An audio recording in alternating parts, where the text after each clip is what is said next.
ఇప్పుడు ఎన్నికలు వచ్చాయి. ఈ ఎన్నికల్లోనే మన జాతకాలు మారాలి. ఈ ఎన్నికల్లోనే మన భవిష్యత్తు గురించి ఒక నిర్ణయం తీసుకోవాలి.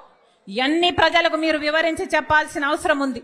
ఈ ఎన్నికలు దాటాయంటే మళ్ళీ ఒక 5 సంవత్సరాలు అరిసి గీ పెట్టినా మన జాతకాలు మారవు. ఇప్పుడున్న ప్రభుత్వాలు పోవాలి. బీజేపీకి బానిసత్వంగా ఉన్న ఈ వైసీపీ అయినా తెలుగుదేశం పార్టీ అయినా వీళ్లకు ఓట్లేస్తే మళ్ళీ మన భవిష్యత్తు శూన్యమైపోతుంది. ఒక కాంగ్రెస్ పార్టీ మాత్రమే మళ్ళీ మన రాష్ట్రానికి స్పెషల్ స్టేటస్ తేగలదు, పోలవరం తేగలదు, రాజధాని తేగలదు.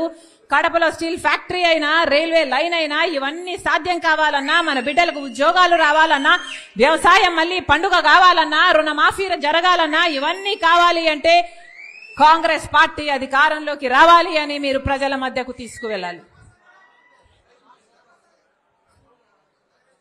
ప్రతి ఒక్కరు కాంగ్రెస్ పార్టీలోని ప్రతి ఒక్కరు ఒక్కొక్క సైనికుడిగా కాదు, ఒక్కొక్క సైన్యంలా మారాలి. సరేనా? ఒక్కొక్క సైన్యంలా మారాలి. ఇది కడప జిల్లా. ఇది కడప జిల్లా. మిగతా అన్ని జిల్లాల కంటే కాంగ్రెస్ పార్టీ నాయకులకి, కార్యకర్తలకి ఇక్కడ ఎక్కువ వ్యతిరేకత ఉంటుంది. ఎందుకంటే ఇది జగన్మోహన్ రెడ్డి జిల్లా కాబట్టి. కానీ మనం గట్టిగా నిలబడి కాంగ్రెస్ పార్టీ కోసం పని చేయాలి. మనకేమి జగనన్నతో ద్వేషం లేదు. చెప్తున్నా, ఇక్కడ కడప జిల్లాలో నిలబడి చెప్తున్నా, ఇది నా పుట్టినిల్లు. పక్కన జమ్మలమడుగులో ఏ హాస్పిటల్లో అయితే రాజశేఖర రెడ్డి గారు పుట్టారో, ఏ హాస్పిటల్లో అయితే జగనన్న పుట్టాడో అదే హాస్పిటల్లో నేను కూడా పుట్టా.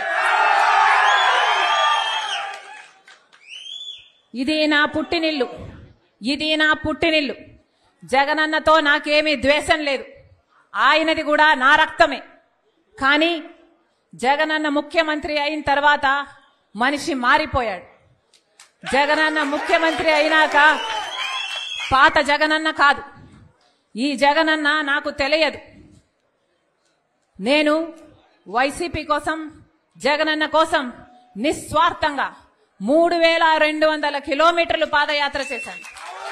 నా ఇంటిని పక్కన పెట్టి, నా బిడ్డలను పక్కన పెట్టి, నా సర్వస్వాన్ని వదులుకొని ఎండనక వాననక రోడ్ల మీదనే బతుకుతూ నెలల తరబడి 3200 కిలోమీటర్లు నిస్వార్థంగా, ఏ పదవి కాంక్ష లేకుండా నిస్వార్థంగా వైసీపీ నిలబడాలి అని, ఆ రోజు ఆ పార్టీకి ఇంకా ఉనికే లేకుండా పోతుందేమో అని భయపడుతుంటే ఆ పార్టీ ఆ భారాన్నంతా నా భుజాన వేసుకొని ఒక్కదాన్ని, ఒక్క మహిళ 3200 కిలోమీటర్లు పాదయాత్ర చేశారు.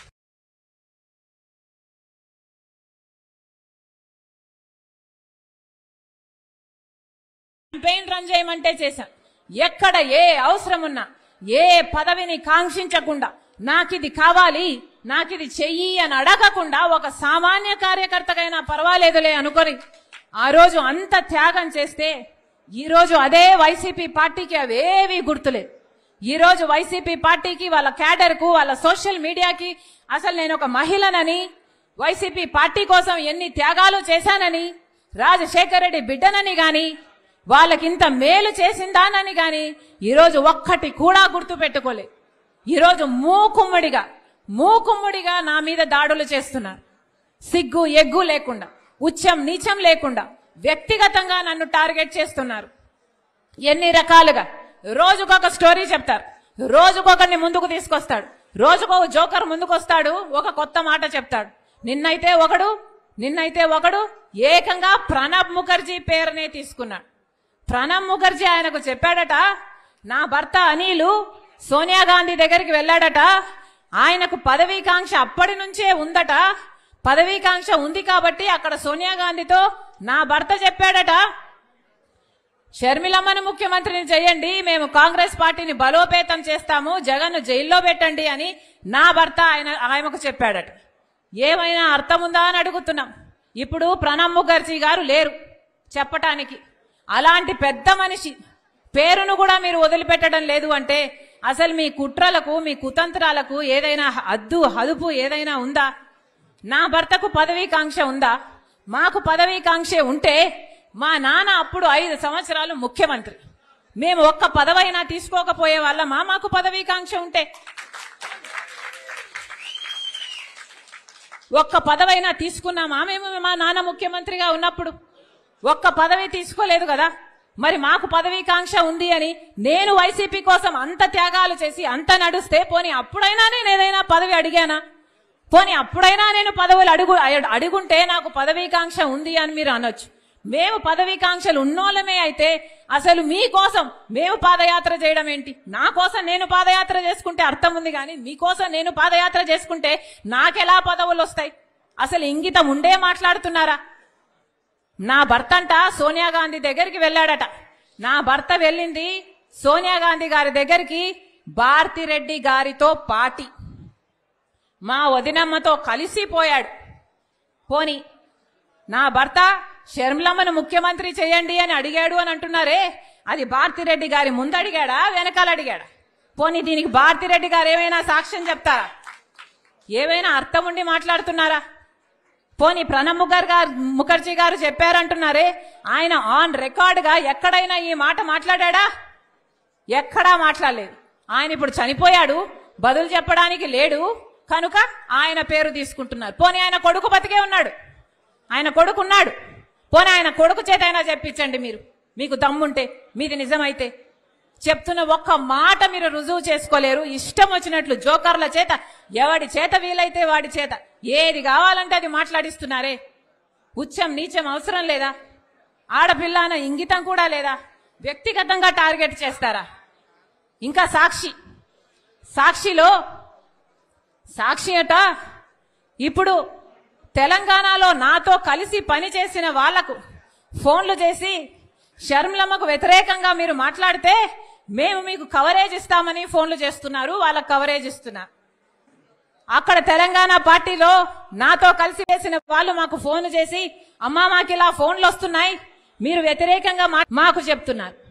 ఇంతగా దిగజారాలా రాజకీయాలు? ఇంతగా దిగరాల్సిన అవసరం ఉందా మీరు? ఏ సాక్షి?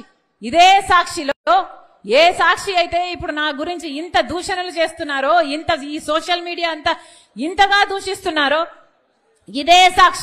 ఇదే సాక్షిలో నాకు భాగం ఉంది. ఇదే సాక్షిలో జగన్మోహన్ రెడ్డి గారికి ఎంత భాగం ఉందో ఆయన బిడ్డ రాజశేఖర్ రెడ్డి బిడ్డకు కూడా అంతే భాగం ఉండాలని రాజశేఖర్ రెడ్డి గారు నిర్ణయించారు. ఇది రాజశేఖర్ రెడ్డి గారి నిర్ణయం. ఏ సాక్షిలో అయితే నాకు సమాన భాగం ఉందో అదే సాక్షిని వాడుకొని ఈ రోజు నా మీద వ్యతిరేకంగా మీరు ఇంత దూషిస్తారా? ఇంత ఘోరంగా వ్యవహరిస్తారా? ఇంత నీచంగా ప్రవర్తిస్తారా? ఇంత అవసరం ఉందా? ఇంత నీచానికి దిగజాల్చాల్సిన అవసరం ఉందా? ఈ రోజు వ్యక్తిగతంగా మాట్లాడాల్సిన అవసరం ఏముంది అని అడుగుతున్నా. నేను ఇష్యూల మీద మాట్లాడుతున్నా. మీరు స్పెషల్ స్టేటస్ కోసం ఎందుకు కొట్లాడలేదు అని నేను నిలదీస్తున్నా.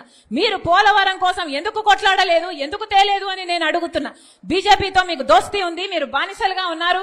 మనకు రాజధాని ఏమైంది, మన బిడ్డలకు ఉద్యోగాలు ఏమైనాయి, కనీసం క్రాప్ ఇన్సూరెన్స్ కూడా ఎందుకు లేదు అని నేను ప్రశ్నిస్తుంటే ఒక్కసారైనా ఒక ఇష్యూ మీద మీరు సమాధానం చెప్పకుండా రోజుకొక జోకర్ చెప్పిస్తారు. అది మళ్ళీ సోషల్ మీడియాలో మొత్తం పబ్లిసిటీ ఇచ్చుకుంటారు. బుద్ధి, ఇంగితం, జ్ఞానం ఏదైనా ఉందా? ఇంత నీచానికి దిగజారాలా?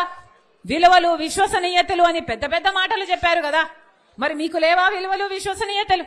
ఆలోచన చేయాలి. తెలుగు ప్రజలు పిచ్చోళ్ళు కాదు, అన్ని గమనిస్తున్నారు, అన్ని చూస్తున్నారు.